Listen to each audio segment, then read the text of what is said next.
Assalamualaikum dan selamat sejahtera. Bayangkan setiap pagi ribuan pelajar terpaksa memulakan hari mereka bukan dengan buku, tetapi terpaksa memulakan hari mereka dengan perang mencari tempat letak kenderaan. Tajuk kami ialah impak kekurangan parking ataupun tempat letak kenderaan terhadap prestasi dan kebajikan para pelajar. Realitinya, infrastruktur kita kini statik berbanding dengan lonjakan pelajar yang 8 tahun makin meningkat.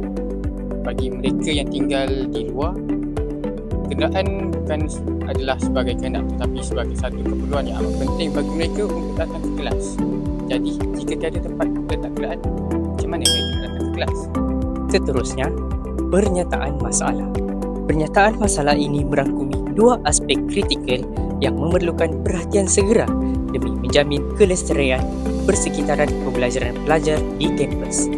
Baiklah, yang pertama, kekurangan tempat letak kenderaan. Kekurangan tempat letak kenderaan menyebabkan pelajar terlepas input kritikal semasa sesi kuliah akibat menghabiskan masa yang lama untuk mencari tempat letak kenderaan. Yang kedua, kedudukan tempat letak kenderaan yang jauh serta risiko bebanan saman dari Jabatan Keselamatan akibat meletak kenderaan secara terdesak seperti double park ataupun meletakkan kenderaan di bawah jalan. Kajian ini dijalankan untuk melihat bagaimana masalah kekurangan parkir memberi kesan kepada stres, kesihatan mental dan prestasi akademik pelajar. Ia turut meneliti pengalaman pelajar bukan residen yang menggunakan kenderaan sendiri ke kampus. Dapatan kajian ini diharap dapat membantu pihak universiti mencari penyelesaian parkir yang lebih praktikal dan adil demi kebajikan pelajar. Sekarang saya berada di laman parking Fakulti Kepimpinan. Jadi bersama saya seorang pelajar FKP ingin bertanyakan satu soalan. Berapa lama masa yang diambil untuk awak mencari parking di sekitar kawasan ini? Lebih kurang 5 hingga 10 minit lah. Kadang-kadang kalau betul dapat parking depan ni, cepatlah. Tapi kalau parking belakang sana, mengambil masa yang lama lah untuk berjalan ke FKP, menyebabkan masuk kelas lambat lah. Apa pandangan anda tentang fasiliti parking di FKP? Pendapat saya, parking selalu penuh dan sebab kita macam berebut lah dengan lecturer, dengan pelajar yang lain.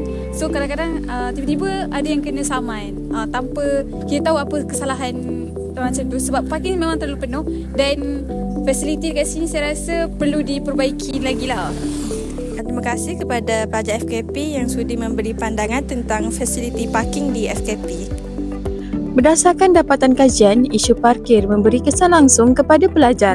Melalui temu bual dengan 2 orang pelajar FKP, mereka mengatakan mengambil masa yang agak lama untuk mencari parkir dan pernah menerima saman akibat ketiadaan parkir yang mencukupi. Selain itu, pelajar juga meluahkan rasa stres, letih dan kurang motivasi terutamanya untuk hadir ke kelas pagi. Majoriti merasakan mereka seolah-olah dihukum melalui saman akibat kekurangan kemudahan parkir di kampus. Persoalannya, mengapa isu parking ini penting? Isu parking ini memberi kesan kepada pihak universiti dan juga pelajar. Pada pelajar, apabila mereka mengalami masalah parking ini, mereka akan mengalami kesukaran untuk fokus dalam kelas.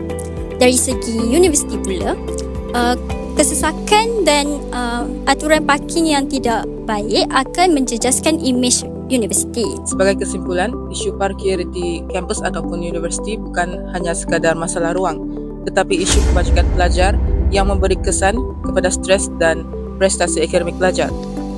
Tekanan mencari parkir dan risiko saman menyebabkan pelajar hadir ke kelas dalam keadaan tidak bersedia. Oleh itu, pihak universiti perlu mempertimbangkan solusi seperti parkir bertingkat, penambahan bus shuttle dan sistem permit parkir yang lebih adil demi mewujudkan persekitaran pembelajaran yang lebih kondusif. Pendidikan yang berkualiti bermula dengan akses yang mudah ke bilik kuliah. Bab kata pepatah, hendak seribu daya, tak hendak seribu dalih. Isu parkir ini perlukan penyelesaian segera, bukan sekadar menunggu keadaan bertambah sesak atau pelajar akan semakin tertekan.